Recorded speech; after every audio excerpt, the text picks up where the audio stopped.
We've tried this. We've seen this in parts of the country on human beings, not on businesses. And businesses are nothing more than a collection of human beings. It's called unrealized gains, taxing unrealized gains. So I want to present this scenario to you guys in a way that I'm going to just let you know. Zach's going to explain how this works. Zach Abraham, Chief Investment Officer, Bulwark Capital Management, is going to explain how this works. This is not going to remain on companies. I guarantee they intend for this to come to you. It could be on your savings account. It could be on your inheritance. It could be on your house, which is where I think it's really going to start. They don't like little people owning houses. They told us we should own nothing and be happy. They've said, in fact, home ownership's a bad deal for most people. We shouldn't own homes, but they should. So we'll have Zach explain what this means and what it means for you after I tell you about this. In your home or your business or your RV or your dorm, you may have the unavoidable fact of bad smell. Let me give you an example of this. I went out the other day and I visited with a friend of mine who has a horse property. So he's someone who's in my discipleship group, and I just was nearby. I'd never seen the horse property, so I popped a text and said, hey, I wanted to swing by. And sure enough, his house is a beautiful, beautiful house. But the downstairs area, and he admits it, hey, look, you know, a bunch of ranching clothes and stuff in here. You walk in through that wet room or whatever they call that. And there, yep, overalls, boots, it smelled like, well, horse stuff. And I jokingly said, you know what, you should get the Eden Pure Oxy Leaf too. You should throw that in there. He views and listens to the podcast. And he stopped for a second. He goes, dude. He goes, that would work in here? I go, absolutely. He goes, even with the fresh stuff coming in, I go, it will work. I guarantee it will work. See, this produces ozone. It's not an air filter. An air filter is not going to clean that up. That's not going to clean up the smell. But the OxyLeaf Pure, the OxyLeaf 2 from EdenPureDeals.com, yeah, it will, because it produces ozone. Ozone goes into the air and it bonds to the molecules coming off the horse doo-doo and the mud, et cetera, in that room. And that's what it is. It's a mud room. And it bonds to those smells and it negates them. It even works with viruses.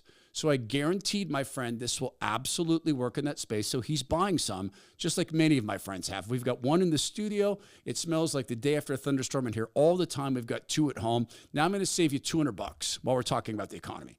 Go to EdenPureDeals.com, get 3 of these devices. That's whole home coverage. EdenPureDeals.com, enter code TOD3. Boom, you save $200. EdenPureDeals.com, enter code TOD3. So Zach, what is an unrealized corporate gains tax, and why should people be concerned about this? Starting with, what is this thing? Well, I'd have to dig through it because I mean there is what it is, and then there's the way it's legislatively defined, right?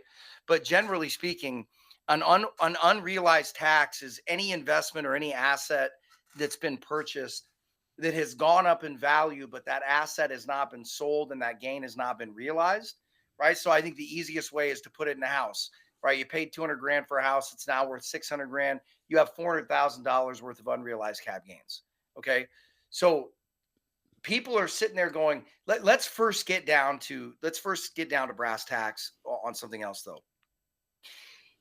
Any discussion about people paying their fair share or paying down deficits that does not start with spending cuts at the government side is an absolute joke. The numbers aren't, there is no way you tax yourself out of these deficits without completely collapsing the economy. And that's not an opinion, that's just math. Okay. And you're going to hear people step up there and they're, well, that's not true because by year, you look at all of those assumptions that those guys make, they make the assumption as if US debt isn't going to grow.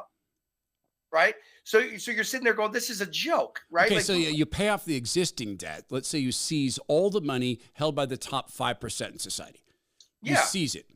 And you pay off the debt for a couple of years, except we don't stop spending. Right. It just continues to grow on day one. Yeah. I mean, you're running the idea that you're discussing upping taxes to better finance a government that's running 6.5% to 7% deficits, it's absurd. It's absurd on the face of it. And it has nothing to do. I mean, they might believe it does, but the people that push these policies, it's all about seizing more control over the economy. It has nothing to do with paying down debt. And like I said, you can look at this in a very simple mathematics. Or the other part of it that is completely unconstitutional is that how do you tax a gain that hasn't been realized? What happens when the value of that goes down? You going to pay them back the taxes? Yeah. Right? No. You know, what it's doing is it is an erosion of ownership. If you can tax capital gains, then you don't actually own anything. Well, let's look at what happens when you view it that way. Property tax already means you don't own anything, right? You don't own your home. You're renting your home from the government. But let's expand this thought. This is basically like reparations. You are taxing people money they haven't earned to give to people who are going to burn it in a barrel, right? It's basically that. So if this happens, you'll never know how much money you actually owe on anything. And the government could come along, and this is exactly what they will do. I guarantee this is what they will do. They'll look at people who had a $600,000 home they purchased, and it's gone up into the value. Let's say it's now worth $900,000. They're going to come along and start taxing you on this. And they've tried this with property tax. We're going to tax you on that $900,000 home. But here's, Zach, where this is headed. I promise you. It's headed into good or best use scenarios. You know what this is, right? Where your house right now is a nice 6-bedroom house. It's got a little bit of a view, a territorial view. But you know what could go there is a condo. We could put 18 units there and have on the bottom floor a coffee shop and a little mini Whole Foods. Therefore, the good and best use of this is a $2 million to $3 million to $4 million condo. We're going to start taxing you on that. And this will be an effort to force people out of their homes so that they can build even more tax bases in the city. I think this is where this ultimately goes. Yeah, no,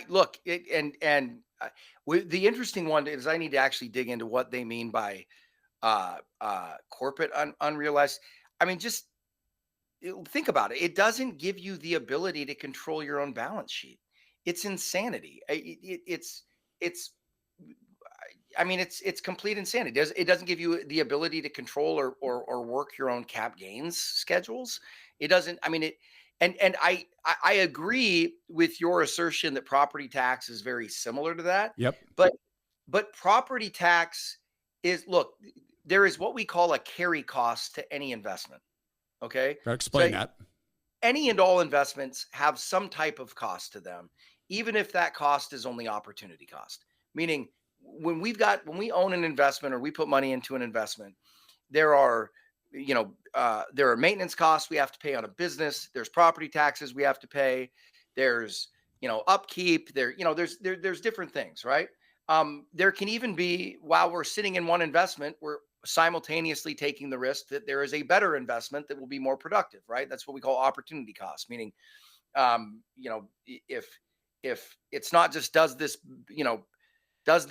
investment pay well, it's does this investment pay well compared to everything else I could have put the money into, right? So property tax, while I agree with you in principle that it is something that dilutes away the benefits of legally owning something, it's also a carry cost that when you look at the traditional, like let's use real estate or even the stock market as an example, or real estate, because we're talking about property taxes, but real estate historically appreciates at a much faster rate than property taxes go up, and as a percentage of the overall property, right? Okay, so I agree with what you're saying, and I think there is something criminal about the way that we handle property taxes in this country. That being said, most property taxes, virtually all actually, are, while I don't like paying them, they're a localized tax. The vast majority of that revenue goes to the schools that your kids go to school to. They go to roads, fire departments, things like that.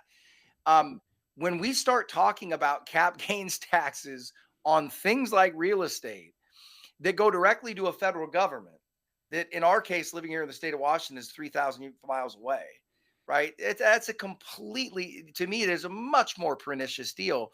The other thing is those property taxes, they do not limit the profitability, right?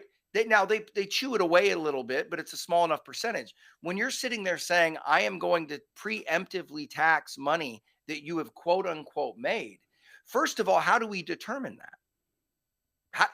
Who's the one? Because if we're going to tax, you haven't made it, right? If you're going to push and I'll give you a perfect example of this.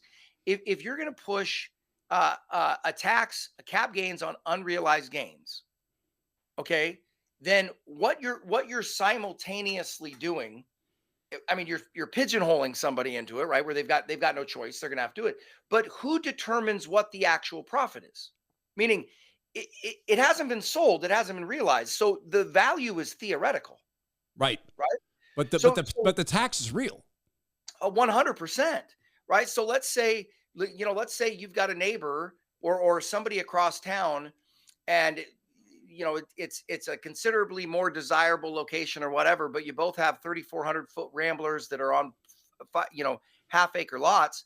you know is that going to be your comp, even though houses in that part of it's still within a half a mile or a 1 mile radius? But there's several different places in the states where if you move 1 mile, real estate prices can fluctuate by 25 to 30%. Right. Right? The place I used to live was like that. It was in a gated community. If you went a quarter of a mile to another house, everything else being held equivalent, and you left the gated community, the prices went down by about 15 to 20%. Right? Well, so who's it's just Who's gonna pay the 25% less? Who's gonna pay the 25% more? right, Washington right. D.C. doesn't care. They're gonna have a No. formula, and it's gonna be laid across the country. Let's boil it down to this. This is really what we're talking about. Quantitative easing is the conjuring of money. You and I've agreed on that. This is what this is. It's a reverse quantitative easing. It's the government coming to you and taxing you on money you don't have. They're taxing you on money you've never made. They're taxing you on a profit you've never realized. If they can do that based upon unrealized corporate gains, they can do that on unrealized private gains, because corporations are nothing more than a group of individuals. If you accept the premise that the government can tax you on money you have never earned, then the government can come to you with your house, and the government can say, your house should be a condo. Since it's not a condo, we're going to tax you like it is one, because that's what the capital gains could be if you would get off your butts and sell the house to the nice people from the big investment banks who want to buy up all the houses. So you choose. Let them pay you for your house, or pay a $2 million tax on a property that you bought for $600,000, and it's unrealized gains. That's it. You're giving the government the right to tax you on money you've never made. That's what it is, right? Yeah, yeah. Well, and it's also, once again, right? This is not stuff that is beneficial for the little guy. What does this do in aggregate? It pushes prices higher. Right. And sitting there looking at this is BlackRock going, love me some of that. Because guess what? I can handle that stuff all stinking day long.